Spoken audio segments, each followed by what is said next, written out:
नमस्कार दोस्तों। आज एक बार फिर से हम एक महत्वपूर्ण टॉपिक को 2 मिनट में समझने का प्रयास करेंगे, जिसका नाम है धन विधेयक, मनी बिल। इस बार भी यूपीएससी में एक क्वेश्चन पूछा है मनी बिल से संबंधित, और आपको पता ही होगा कि अधिकांश बच्चों का वह क्वेश्चन गलत हो गया। ठीक है, तो समझने की कोशिश करते हैं मनी बिल क्या होता है, धन विधेयक क्या होता है।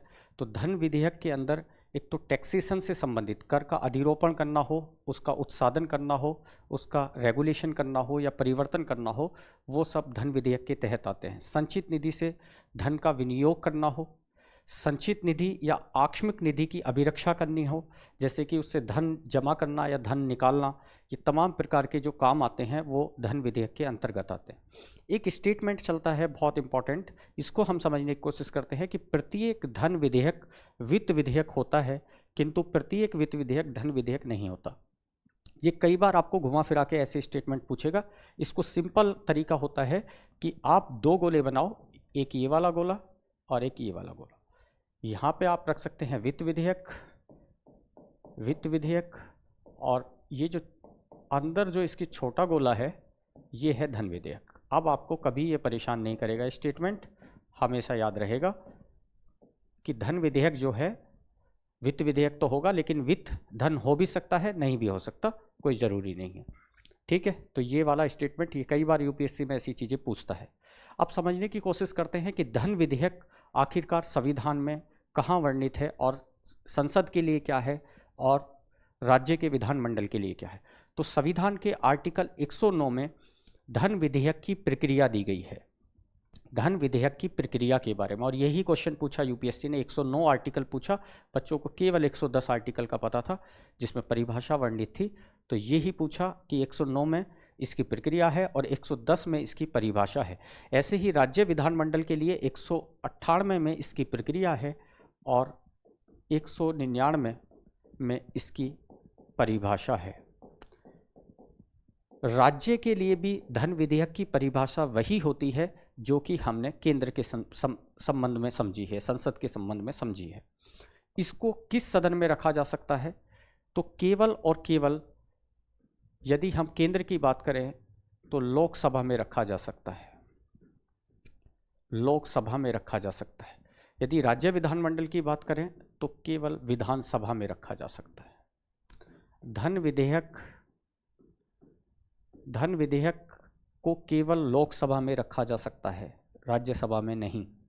ऐसे ही राज्य विधानसभा में रखा जाता है, राज्य विधान परिषद में नहीं। अब समझने की कोशिश करते हैं कि क्या क्या इसकी प्रक्रिया, क्या क्या इसका। तो सबसे पहले तो राष्ट्रपति की इसकी पूर्व सिफारिश की ज़रूरत होती है या नहीं, तो राष्ट्रपति की पूर्व अनुमति या सिफारिश की ज़रूरत होती है। बिना राष्ट्रपति के पूर्व अनुमति या सिफारिश के हम इसको सदन में नहीं रख सकते, यानी कि लोकसभा में नहीं रख सकते। इसके लिए संयुक्त बैठक हो सकती है या नहीं, तो इसके लिए संयुक्त बैठक नहीं हो सकती। यदि 2 सदनों के बीच में कोई असहमति का मामला है तो संयुक्त बैठक हो सकती है साधारण विधेयक के संबंध में, लेकिन धन विधेयक के संबंध में नहीं हो सकती। धन विधेयक का निर्णय कौन करता है कि यह धन विधेयक होगा या नहीं, तो इसका करता है लोकसभा अध्यक्ष, और राज्य के संदर्भ में करेगा विधानसभा का अध्यक्ष। तो लोकसभा का अध्यक्ष यानी कि स्पीकर करता है इस बात का निर्णय, और उसका निर्णय अंतिम होता है कि कोई विधेयक धन विधेयक होगा या नहीं। फिर उसके बाद आते हैं राज्यसभा की क्या भूमिका होती है इसमें। तो जब ये लोकसभा से पारित हो जाता है तो राज्यसभा के पास भेजा जाता है। राज्यसभा की केवल एक शक्ति है, वो है कि इसे 14 दिन तक इस पर विचार कर सकती है। उस विचार को मानने के लिए लोकसभा बाध्य नहीं है। ठीक है, संयुक्त बैठक हो नहीं सकती है तो सिर्फ 14 दिन रोक सकती है, यही शक्ति है सिर्फ राज्यसभा की, और कुछ नहीं। राष्ट्रपति क्या कर सकता है इसमें, तो राष्ट्रपति या तो इस विधेयक को सहमति देगा या इस विधेयक को अपने पास रोक लेगा वीटो पावर के द्वारा, या फिर पुनर्विचार। तो पुनर्विचार के लिए इसे नहीं लौटा सकता, पुनर्विचार के लिए नहीं लौटा सकता, तो इसे पुनर्विचार के लिए नहीं लौटा सकता। ठीक है, या तो अपने पास सहमति दे देगा या अपने पास रोक लेगा, लेकिन पुनर्विचार के लिए नहीं लौटाएगा। ठीक है, अब आपके लिए एक क्वेश्चन जो कि बहुत अच्छा क्वेश्चन है कि यदि धन विधेयक लोकसभा द्वारा स्वीकृति नहीं मिलती तो क्या सरकार अपना इस्तीफा दे देगी? कमेंट बॉक्स में जल्दी से कमेंट कीजिए आंसर।